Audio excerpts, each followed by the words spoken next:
Hey folks, welcome back. Merry Christmas to one and all. It's Stammtisch once again. You know, Lielie, I realized this before I started the stream.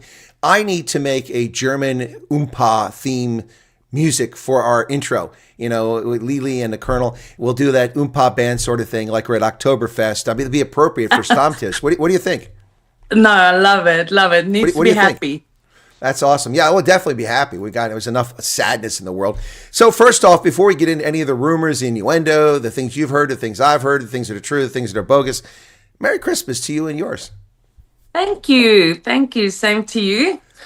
We had a nice quiet day at home. I've been a bit sick, but Ooh, keep feeling that. much better today. You're not transmitting it through the microphone, are you?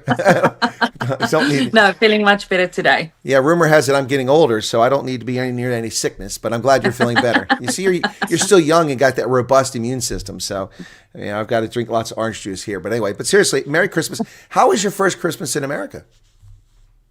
Good. Good. It's a big change because we normally have a huge Christmas. Lots of people over at the house. I cook about 3 days in advance. This Christmas, my house was clean. Well, give it time. As I understand it, the number of South Africans pouring into the Dallas area is breaking even Mexican immigration records.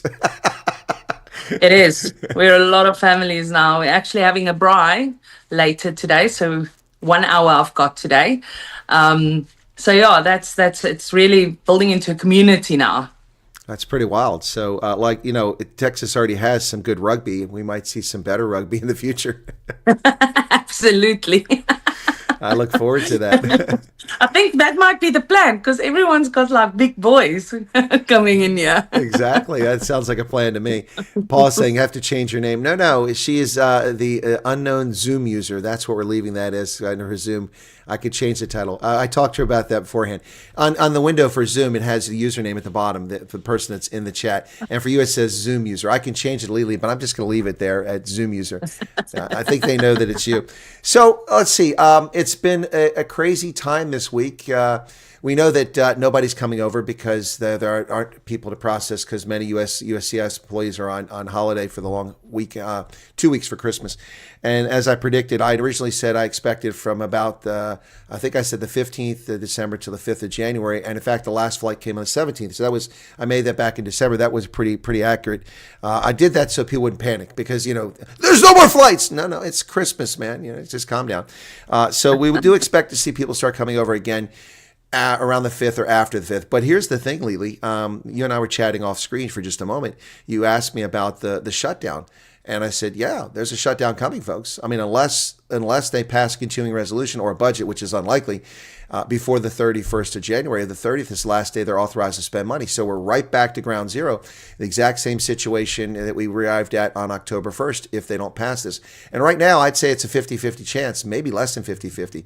So are people asking you about that? Is that something that's come up in conversation? Yes, absolutely. People are asking me, but I've also been, locals telling me, listen, it looks like there's a shutdown coming. And with me being sick, I haven't really been on the news or watching the news. The boys are at home, so TV's been preoccupied, so I haven't been really on top of the news. I've just heard there might be a shutdown coming. So I just thought, let's get on top of this and get it out there before everyone goes into chaos mode again. Well, for me, it's incredibly frustrating because from before this thing even got approved, I said, once it gets approved, it's just continuing resolution. Don't get too excited. We're going to see the same thing at the end of January. And initially, it would have been before Thanksgiving because if they passed it September, it was only for 6 weeks. Then it finally came in November, and they put it basically for a month and a half, for 2.5 months. They did the rest of November and December to get it into January. So, I mean, I've been telling people all along, but a lot of people don't listen. They don't understand. Many people don't understand the American political system, and I don't blame them for that. That's Americans don't understand the political system. Why should South Africans? Yeah, it's a little complicated. But no, people need to be cognizant that we could very well have another stoppage, and it won't come on the 30th of January. It'll come a few days before that because they'll stop planning and they just won't be flying people over. Yes. So I also heard about some flights coming in. People, even though there's no flights at the moment, people have been notified. So things are happening behind the scenes. It's not like everything's standing still. That was some good news. Oh, yeah, there's definitely things. I mean, look, not everybody's on holiday. So, like on Christmas Eve, someone here just said that the family member got their EAD from USCIS on Christmas Eve. So people working, and which is ironic because Christmas Eve was actually a federal work holiday. Trump gave the federal employees 5-day weekend: Wednesday, Thursday, Friday, Saturday, Sunday. Man, they get almost a whole week off. There were some agencies, Social Security was working until noon. In fact, one of the refugees had his Social Security appointment at noon, or till 1 o'clock at noon on Christmas Eve. So Same, yeah. Yeah, okay. So things are happening, but it's not at the pace that it was a few weeks ago. That will pick up again after everybody comes back from the holidays in January. Yes. So let's talk about EADs. What have you heard about EADs before I talk about that? Ugh, let's not even talk about mine. I can't find mine. You can't find yours. Okay, we weren't going to tell anybody that. Okay, no, let's. But I mean, have you been hearing anything from people about EADs? Because I've heard a lot, and it prompted me to make a video. I've been dealing with it in the background, but then I heard from a 59er, one of the first refugees came over, who still doesn't have an EAD. May 12th, he arrived and doesn't have an EAD. That is nonsense. The families here are receiving these. Look, mine's been issued and everything. It was just there was a hiccup with an address, so now I need to be like Hansel and Gretel, follow the crumbs, where did it go from here? So it's been issued here. People arrive, a week later they get it in the post boxes. The current standard for refugees arriving in the States is 30 days or less. So when I heard this message from somebody in the country who's been here since the beginning, another 59, it's funny how I don't hear from a lot of these refugees until they need something, But suddenly I heard from this guy, and he said, "Yeah, I don't have. I mean, how are you surviving?" Well, it's a long story, but they're doing okay. But the point is that they had been in the States before, so they already had a Social Security number and stuff. But anyway, the point is. The EAD, now they've had to hire a lawyer because their agency said, no, it's on you. That's nonsense. That's on the Refugee Assistance Agency. That's on the agency. That's right. That is on them. They're responsible for coordinating with USCIS to make sure you get that. And you should have it within 30 days of arrival. If you don't have an employment authorization document within 30 days of arrival, how in the world are you supposed to survive when we've cut off all these benefits and entitlements? It's insane. So the U.S. government has a responsibility. If you are a refugee that has come over, or just arrived or arrives and you have not gotten your EAD processed within 30 days, you need to reach out and let us know so we can get on top of it. I have no compunction. I spoke to the IRC, Lielie, this week out in California for the colored family out there. That's right. The colored folks came over too. Did you know that? Yes, can you believe that? Yeah, can you believe it? No, I heard it was only for white farmers, but apparently it's not. Anyway, we have a different race as well, yeah. So okay. All right. What are they, Alpha Centaurians? Indians. We have an Indian family as well. Lovely family. No, that's not true. You. No, they just got a good tan and put on some makeup. I'm sure they're not really Indian. Come on. That can't be true. I've heard from all the South African politicians it's only white farmers. No, but seriously. So the color family out there in California reached out to me. I spoke to the IRC, International Rescue Committee, who is the agency helping them. There was a bit of miscommunication, a bit of misunderstanding, but also, in my view, the IRC had kind of let them down from a standpoint that their refugee assistance office said, hey, I'm going on vacation. They went on vacation. Okay, but that isn't how things work, folks. There's another case officer who takes over the responsibilities during the Christmas holidays, and that had not been communicated to the family, so they were at wit's end. And so my intervention was able to get IRC to contact them, say, hey, listen, this is your agent who's filling in while that person's gone. But that's just a case of somebody, in my view, being lazy and stupid. They should have told them that. Yes, absolutely. Communication is, and I found that a lot of these agents, they don't communicate as well. You have to ask questions. If you don't ask, you're not going to know everything. We also went into a spiral at one stage, and then because we were left for 2 weeks almost, But he said he's going on a holiday, so that was okay for a week. Because we expected a week. And then after a week passed, I'm like, okay, we've just been left here. But when he came back and we sat down and we said, okay, we need to know this, and this.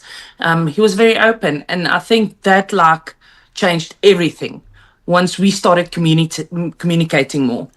Well, and what I find strange with these refugee agencies is that almost none of them. There are a few that are springing up now to try to help because South Africans are coming over. But there's just a few small ones, but most of them have been doing this for years and years and years, and they know how the system works. And for them to not communicate effectively to people who speak English, by and large, is shocking to me because they're dealing with people that speak Pashto and Urdu and Farsi and Tagalog and all these other countries coming in as refugees, and they managed to talk to them. Or have they not been talking to them? And we've been screwing refugees for 30, 40 years. Now I'm very curious.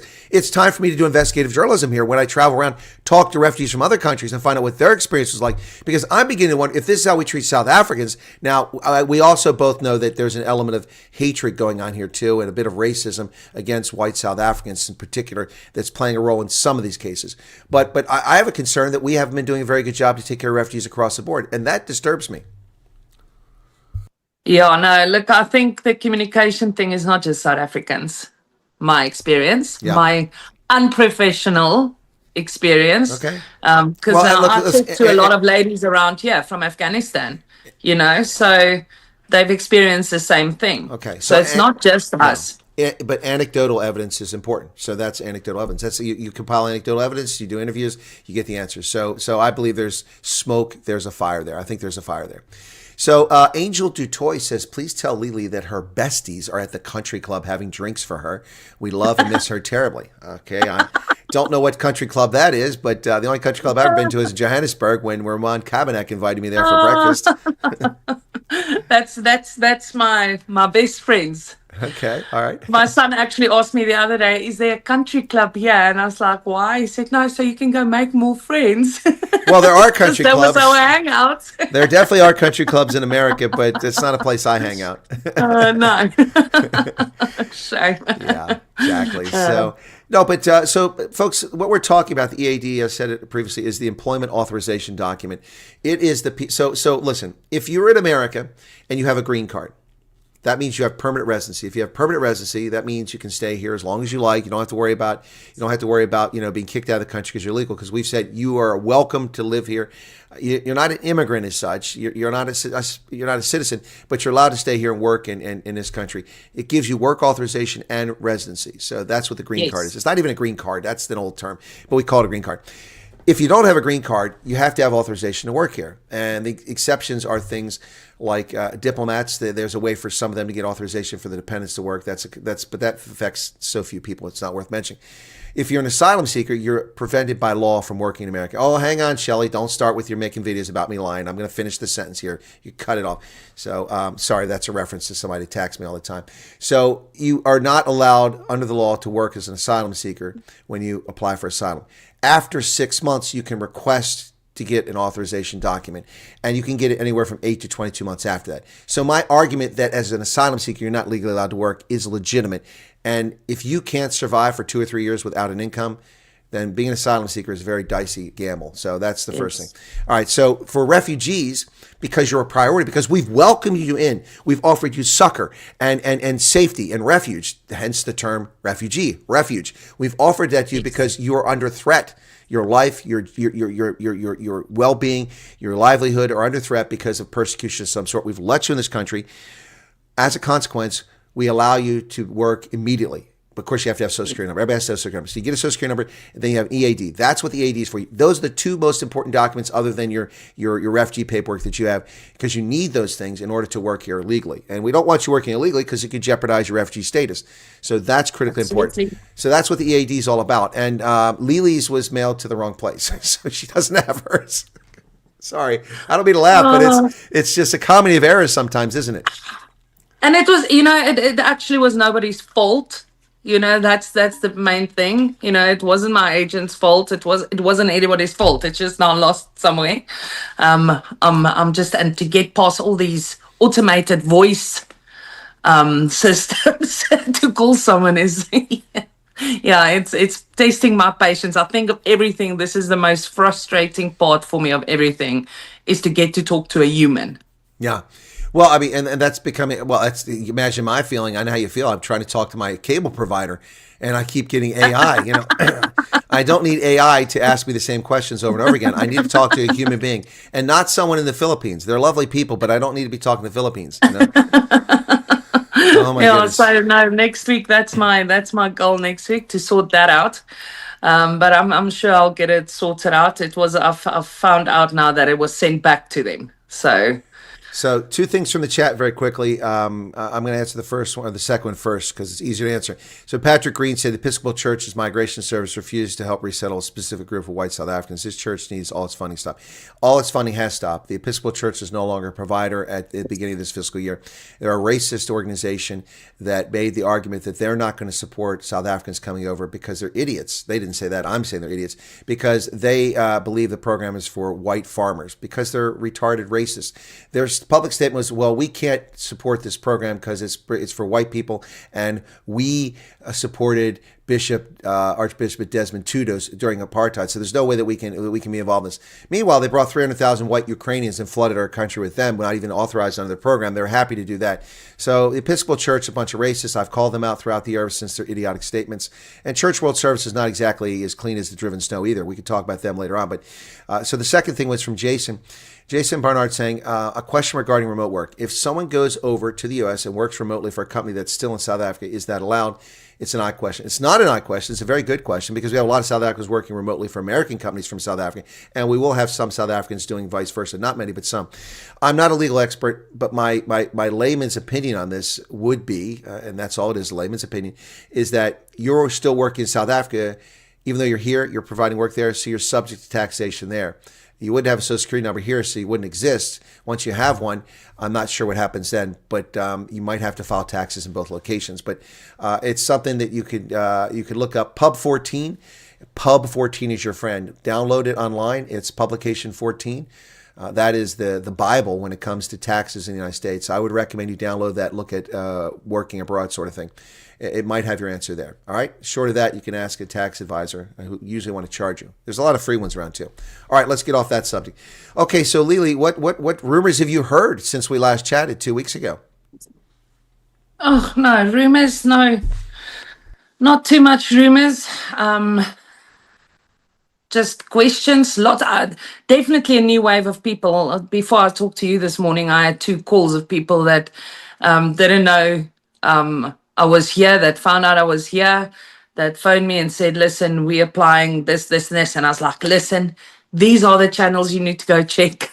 I've got all the information. It's been said. So yeah, people are still applying. And that's fantastic. And then also people, so I know we had a short discussion about this, people that's moving, people that's in states that's not so supportive. You know, I received a message last night, people saying, they are going to unsubscribe from my channel and your channel because we are not helping them. They are in this crisis and they had to move and this and this and this. So, yeah, it's okay. First off, let me frustrated. Let me address that.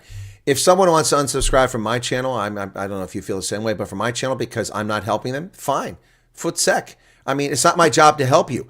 My goodness, I've gone out of my way as a humanitarian to help thousands of people. And if you feel you're not getting help, that's not my obligation. That's not my responsibility. I'm not your parent.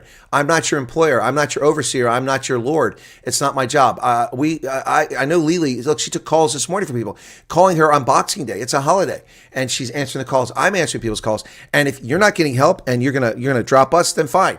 You're not the sort of people I want on my channel if that's how you behave. I mean, look, I don't know who these colored folks are in California, but I bent over backwards to help them, and they were very appreciative of it, and they're not the only ones. People all over the country. That's not my task. It's not my job. And I agree with you. I agree with you. You know, I was just like, and the funny thing is, some people that, look, I'm not an agent, and I tell people this, I'm not, my channel is not about providing assistance. You're just sharing your experiences in America as a refugee. Exactly. So if I put them in contact with you or with someone else, it's not to say that something will happen. We're trying. We'll make sure that they don't go without food. We'll make sure that, they are warm, and they've done that. And not me. I'm talking about third parties. But I know it's been done, But to say, oh no, it's my fault they haven't got assistance, I feel that's so I don't even. It's pathetic, actually. So, I mean, here's my answer to them. All right, you know what? You know what? Lielie. So you don't want to hear what it's like to discover, instead of getting Jick, you get Dawn, or, or you get Tide instead of, Permacell or whatever, Paracel. So if you don't want to hear those experiences, you don't want to hear what it's like, to go to a Red Lobster for the first time or the last time, whatever. I mean, Lielie's going to show you stuff like that and more interesting insights. If you don't want that and you think that's supposed to lead to you getting help, then you're misunderstanding things. Really, my advice is this: za.usembassy.gov, za.usembassy.gov, and then do Google. It's your friend, USCIS. Talk to your refugee assistance officer. That's their job. And if you don't want to watch us because you have unrealistic expectations, that's on you. Lielie, you've watched my channel throughout the year. You've seen some of the frustrations I dealt with, not just answering the same question 10,000 times, but, explaining the same thing over and over again. And people ask the same question as I answer it. It's insane. If people don't want to watch my channel because of that, that's fine. I'm not a refugee channel. It's not my channel is a news channel, but I'm the person who's put the most effort in covering this event and bring pictures. I got to answer a question real quick before you respond, though. There was a question here a moment ago from Jay-Z von Loganberg. I have a question, if I may. When can refugees make a more permanent move to stay in USA forever? I understand this won't happen automatically where they apply for citizenship. Okay, so I don't know what you mean by permanent move. I think what you mean is, how can you stay in America permanently? Well, when you have spent 12 contiguous, this is another thing I got attacked by people for, because I said you had to wait 12 months. No, that's not true. You can apply for a green card right away. No, it's not true. You have to wait 12 months under the law to apply for a green card as refugee. Yes. Once you have 12 contiguous months of continuous occupation in U.S. soil, then as a refugee, you can apply for a green card. But you don't get it like that. As Professor G has correctly stated, it can take anywhere from 3 months to 8 months to 22 months. The average wait time, according to USCIS, is 8 to 22 months for permanent residency. So you remain a refugee. Once you have permanent residency, you're technically a permanent resident. Yes. Right? You still are a passport holder from South Africa. You're not a U.S. citizen. You can apply for U.S. citizenship if you don't break the law and you have not defrauded us and you live here successfully for 5 years. Then you may apply for citizenship after 5 years. But that doesn't come tomorrow either. It could be 6 months, 8 months, a year, 2 years. So the point is that it could be some time. I think that's what the question was about permanent move. Yes, that's how I understood it as well. So Professor G had a few people running scared with this video the other day. I don't know if you've had which one was that?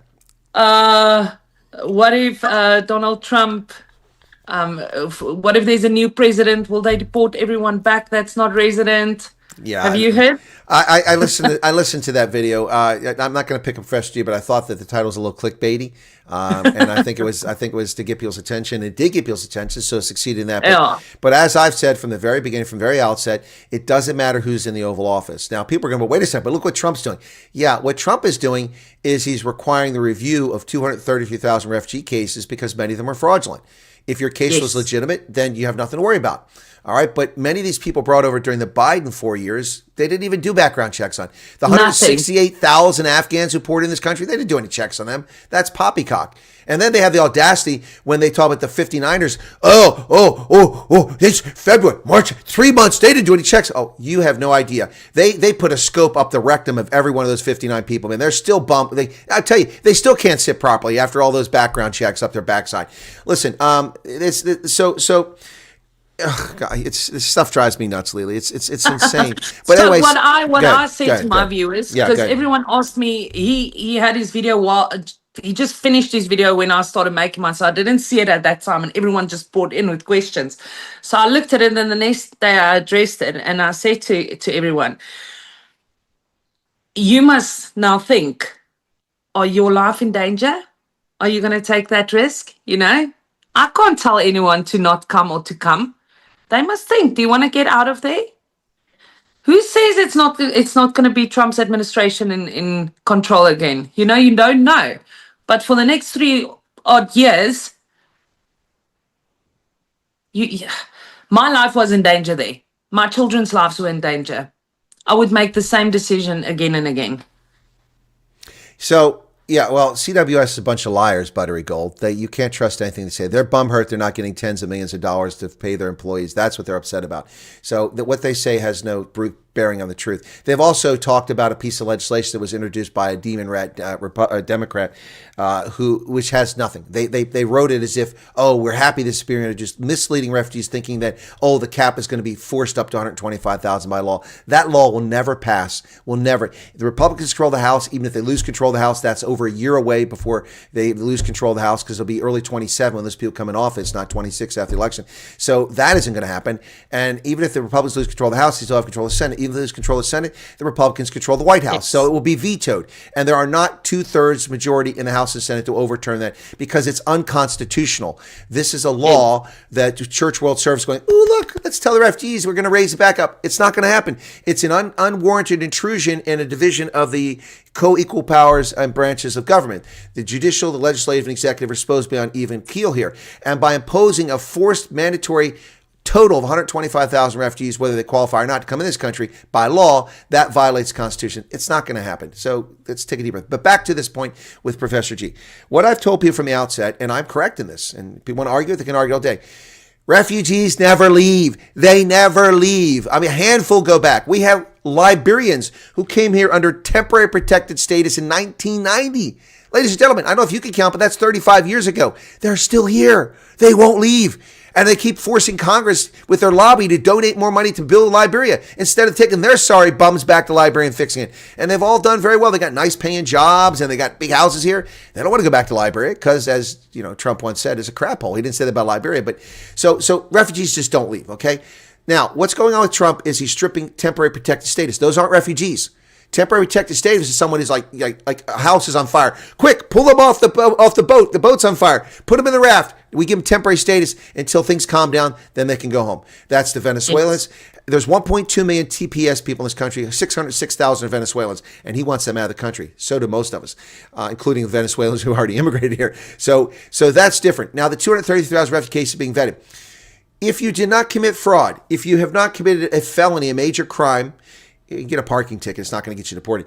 If the underlying conditions in the country you came from have not changed for the betterment, you're not going anywhere. It doesn't matter whether it's Democrats or Republicans. The law will not allow you to go. And Trump can't just get rid of people unless they don't meet those standards. So people need to take a deep breath. Namaste.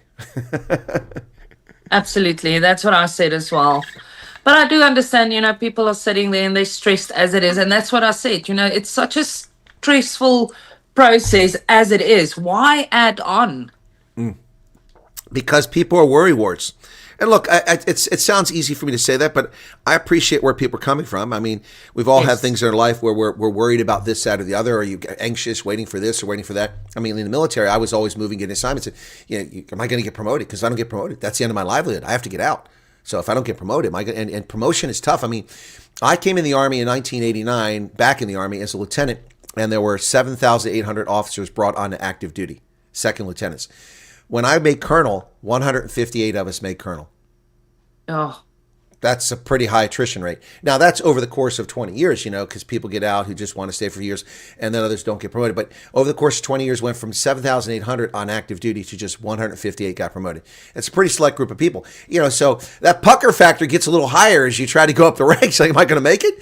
Yeah. I understand. I was in these shoes not too long ago, so I know how stressful this can be.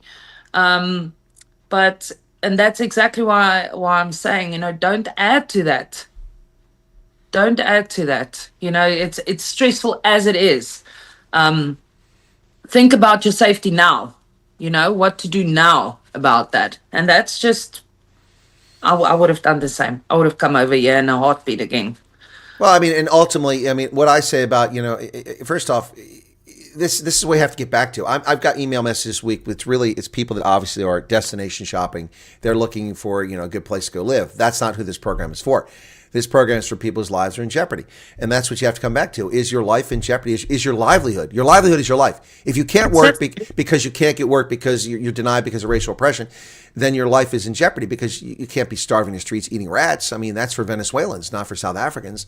under Maduro. So, I mean, that's the bottom line here. People need to do that. Now, there's someone said here that someone came over. Tracy Schaefer says a flight went on the 22nd. A family's supposed to fly on the 16th from Joburg. If you have the families with them as well. I have no confirmation of that. I've not heard from anybody saying they flew on the 22nd. If that happened, that's a one-off. That's an oddity because maybe they're supposed to fly, as you said, on the 16th. But you haven't heard anything about that, have you? No, it's true. Yeah, it's true. They did fly. It's true. Yeah. Okay, well that's see the It's you refugees are screwing me. You're not telling me jack squat. You're telling Lielie everything. I've been covering this since the beginning. I'm offended. My feelings are hurt. Damn it! I'm going to unsubscribe from my channel. I'm going to unsubscribe from my channel right now. Damn it! Hang on, I got to get off my channel. All right, you carry on, Lielie. I'm done with this channel. It's part of the group that went on the raid. That the flight was cancelled because of the raid. Oh, actually, I know they were coming. That's right. They did send Yes. me a heads up. Okay. I wanted to say you did know about this. Okay, let me resubscribe to my channel. Hang on, I'll take a second here. Okay. Please do. All right. So Monster just gave it 40 red super. Says my case is making people more anxious. I know. What have I been saying for weeks? I think that thing is more of a detriment than it is help. Oh, my status changed. Now that the investigation's open. Oh, the medicals aren't done. Oh, my God. Danger, Will Robinson. Danger, Will Robinson. So we didn't have that. We couldn't check our status. And you were better off in many ways, be honest. I think so. Yeah. But it was also worse. I mean, we got an approval letter even after we knew where we were going. You know? Yeah. So I just went the day I got that letter, that moment, I just said to Ryan, I can breathe. Now they can't change their mind. I will hold them to this. There you go. Also, I'm getting a little. Where's that? Where's your buddy here? Your bestie here? Your bestie's got this love. Hey, how about a little love my way there, lady? How about a little love my way? She does, hey? When I told her about your program, she follows you all the time. But all this is it's all about Lielie over here, man. She's driving me crazy. Is it? No, but seriously. Look, so I mean, let's get away from it for a second. 'Cause I do want to ask you. I mean, Christmas was a different sort of thing. It wasn't the big event that it was, but it's the first one. You're right out of the hopper. You just got there a few weeks back. I mean, next Christmas is probably going to be a lot bigger. I mean, all these South Africans arriving in Dallas area. You probably all get together and you'll be cooking. You'll have a lot of people over. Plus, who knows? Might even be other family members come over. I don't know about your family, how big it is, or if anybody's coming over. So I mean, next Christmas is probably going to be really special, I would think. Yes. So next Christmas, hopefully by then, my daughter will be here. Our daughter will be here with her better half or her other half. Let's put it like that. Yeah, otherwise, she tells him again, "You're the favorite child," because she always tells him he's my favorite child. Well, we won't speculate about better or just say other half. There you go. Yes. So, but this Christmas was hard. Phoning the family and speaking to everyone there. I didn't even phone my besties because by the time I wanted to phone them, I was in tears, and I wasn't feeling well. So I just added on because I'm an emotional woman, and, but it was hard to talk to family and they're sitting on the other side of the world. It's different. You have to get used to that. But it was also difference, not always bad. It was the first Christmas that we as a family it was just us four. Mm-hmm. And except for our daughter that wasn't here, it was not that bad. We had I was more relaxed because normally I'm like in hyper mode. I want everything perfect. The food must be this, everything must be ready, so it was also very relaxing for me.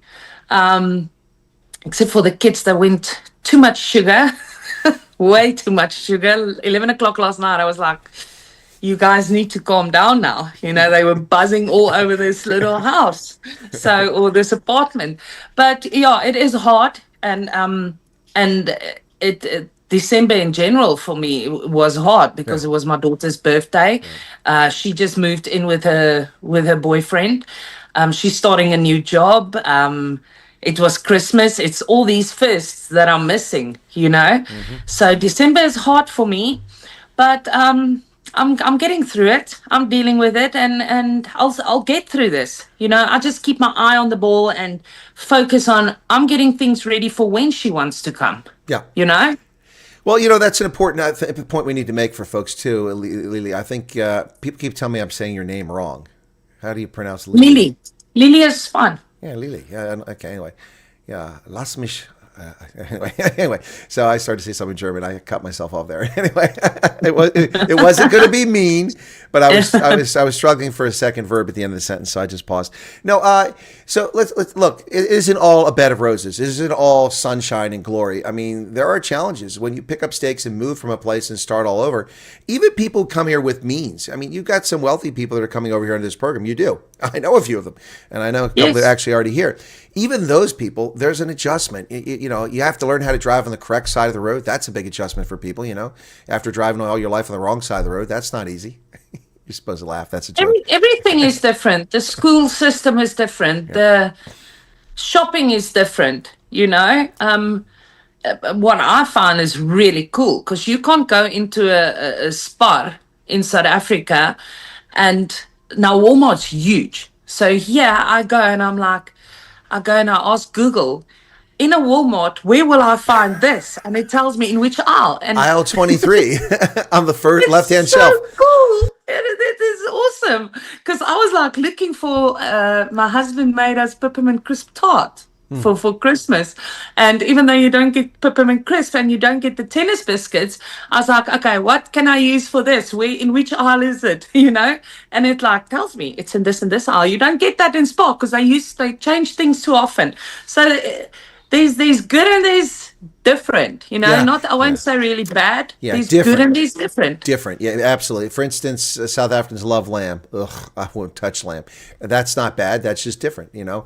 And South Africans, their love affair with pop. I mean, I still don't understand that. But then we have people that love grits. You know, it's just different. It's it's not the same sort of thing. But grits is not the same. No. What my point is, I don't care for either one of them. I don't care for pop or grits, and neither are bad. It's just different. It's a different culture. Yeah. That's the thing. Our culture is different, and you have to if you get a balance, I think you'll be fine. But you have to come here with the idea that things are gonna be different. So here's something I'm going to suggest to you, Lielie. I'm not trying to put a burden on you, but given the number of folks that are showing up in Dallas, what I'd suggest is that someone look at, after someone gets established, an Afrikaans cultural center, so that you ensure that Afrikaans survives your children into the next generation. Otherwise, they'll all be English-speaking Americans in 2 generations, and your grandkids won't even know what you're talking about. So, yeah, what do you think? So I heard this. I'm not sure. I might have a few facts wrong, yeah. Okay. But there is an Afrikaans lady, I think she's in Houston. She actually fought for Afrikaans from middle school. So I'm not sure about Dallas yet. My kids are not in middle school yet. But in Texas, your children can take Afrikaans as a subject in school from middle school. Oh, that's pretty cool. But I mean, and that's good. But I mean, but it could be like the lady I talked to last night at the Veterans Club, because we're actually opening Christmas night for people who didn't have any family. So I went in to check in at dressed as Santa. Wow. Yeah, so I went as dressed as Santa, and I ran into one of the ladies who's helping us. I do that for Christmas.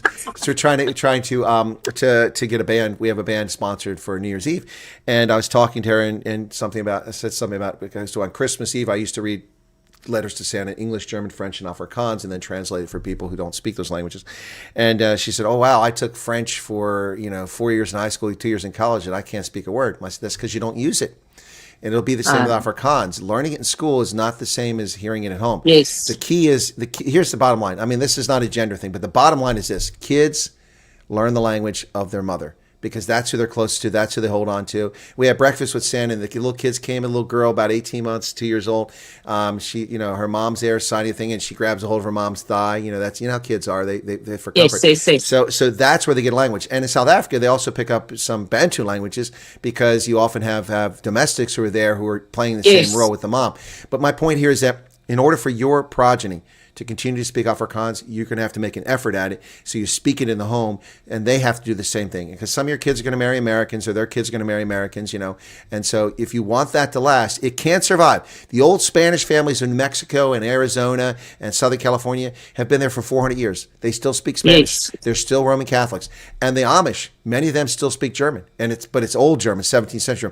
My point is that it's doable, but and also we have the Cajuns who came from, but in effort, you've got to make a conscious effort. effort. And I would hate to see for Afrikaners and Afrikaans speaking South Africans come over here lose that cultural tie, because to me it's a pretty incredible story. For me, it's so funny because my boys are actually speaking more Afrikaans now than they were in South Africa, and we went to Tyler or New Summerfield for a week over Thanksgiving, and we went to Tyler to my friend's son, who welcomed us to their home for Thanksgiving, and he's an Afrikaner. He married an American lady, beautiful lady, and she speaks Afrikaans now. it's awesome, you know. So yeah, these boys must know, and they say they'll teach their wives one day to speak Afrikaans. So hopefully they follow through. It's interesting because usually it's the other way. It's usually the guys trying to scam on the girls and wind up learning language. Anyway, oh my goodness. All right, so we talked about EADs. We've also talked a little bit about there's some informal groups out there that are helping some of these South Africans arrive in the country with food baskets and things like that. They're doing some really good work. You put me in touch with a person responsible for that. I have sent a couple messages back, but that's really been the extent of it. I really haven't heard anything back from that. But anyway, she's a bit away. I believe she went away for a few days. Okay. It was crazy. I don't know how she does it, because I know the amount of emails I get, and she's just like, I do not know how this woman does it. But yeah, I know she's away with her kids for a few days. Well, check my email accounts and my WhatsApp. No, I don't. Thank you. Thank you. And the amount of hate mail I've been getting this last 2 weeks. Oh, my soul. Yeah, I don't want to see yours. Yeah, no, I don't want to see yours. No, I get a fair amount, but the bigger thing, the hate mail is one thing. It's I don't lose a lot of sleep over that, because most of it's ad hominem attacks. There's no merit to it. Rarely is it based on anything I've said or done or any of my opinions. But the more disturbing part is when people steal your content and misuse it. I made a video recently about why the United States, what actions the United States has taken about South Africa during this year, because the South African press and the media and politicians are like, oh, America's aggressive, Trump hates South Africa, Trump's doing this. Trump hasn't done anything to South Africa. He suspended aid, but that's because you abrogated the rule of law. You passed a law which violates Section 25 of the Constitution, and it violates the International Declaration of Human Rights, of which you're a signatory. We're not going to support your country if you're going to break your own laws. That's just wrong. And then, we didn't invite them to G20. That's because they shut down our people and doxed our G20 delegation during the year when they didn't want to have discussions. So you're not welcome here. We weren't welcome there. We were in the country, but you didn't let us participate. But so the things that the United States has done have all been in direct response to what South Africa has done, not the other way around. So anyway, I just made that clear to people. But I got a Sunnyside detective who stole my content and made a short, which is illegal on YouTube. It violates YouTube's terms and services, so they should have their channel taken down. But anyway, that is up there, and they put my video up with me talking about that, and they said, we will not be lectured to about South Africa. I wasn't lecturing anybody. I just explained to you what really happened this year. You can do what you want. It's a sovereign country. And then they put all these non sequiturs up there. United States accused human rights abuses. Who cares, man? Anyway, that's the stuff that I find a little bit annoying. But, the hate's going to come. It doesn't matter. You could walk down the street, Lielie, and you could give people Krugerrands for free. Here you go. And you know how expensive. There will be that one person. One. There'll be more than one. There are just Ferrayas out there that just live in the world of hate. Doesn't matter what you do. But I mean, and I would take a Krugerrand. Gold's at $4,500 an ounce, man. Give me some Krugerrands. I wish I could give away. Exactly. So my kids got report cards. Okay. And how different is that system? From you or from the school? From the school. From the school. All right, let's talk about that. Oh my soul. That is so cool. The whole system, how you get it, because there's no paperwork, there's all these reports, and then there's this. And I was like, this was different, but this was really a good different for me, because not only do they give you report cards, you can actually go into the assignments and you can check where they, how this worked and how they were marked. And I found that really, really interesting and helpful, so now I can help them at home for where they struggle. Not that they're struggling, but, if there's a problem, you can see. So I found that I've put the photos on screenshots of their marks. I just took out their names and whatever, but you can see the tabs, like what what they suggest you must do. There's little tabs of everything. I found that's really cool. I love that. So I still have a few of my primary school report cards and my high school report cards, and I have of course, my grades from university. But the thing is that in primary school, you typically get, I mean, every school district is different, but you typically generally get, you get things like participation, and works well with others. That's part of what they grade, and you get an S for satisfactory because they don't give letter grades when you're in primary school like that. It's when you get into middle school and high school you get the grades. So I mean, as a parent, if you're involved in your kids' education, I think that's invaluable to get. Now, the teachers' perspectives aren't always accurate. They've got 20 or 30 kids in the classroom sometimes, but still, it's very helpful to see what the teacher believes is happening with your child, that they don't engage with others. They're kind of withdrawn. And that's a warning sign. Oh, there's a flag goes up. What's going on with my kid? So I think that's helpful. Also, we have parent-teacher conferences, so that's something you might want to get involved with. Go and hear what the teachers have to say and hear what's going on in the school. Otherwise, next thing you know, they're doing drag time, drag queen story time. We don't need that nonsense. No, and what I love as well is you can monitor the books they take from the library, and you can even that was awesome. And you can if you don't want them to read certain content, you can note that, and they'll make sure your kids don't. So every time they take out a book from the media, I get a notification to tell me exactly what book they took. That's interesting. Now, that's not something that existed in my time. Back before paved roads and electricity, they didn't have that. But now that's obviously something that's available in the 21st century. It's pretty cool. Carl van Blerk, the founder of Food Socks and the charity that donates food, who's been helping us feed some of the people who couldn't fly and got stuck there and had liquidated their homes and everything. So he's a great humanitarian. He just gave 140 Rand. Thank you for that, Carl. He says, I create good, affordable, and healthy meals to help people eat, and I get my fair share of hate mail too. People are weird. He's right. People are weird. Yep.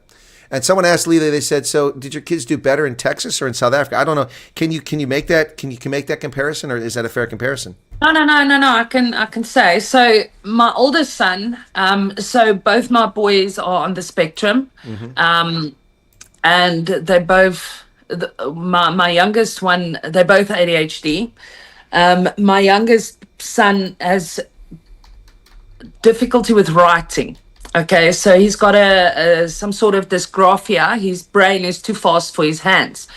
And in South Africa, it was a big problem, a big problem, because he can read what he's writing, but no one else can, But he's been getting assistance here, and he's gone up so he's super intelligent. Look, that child wakes up with numbers. Okay, everything he looks at is numbers. He wants a number in a word, a number in everything is numbers.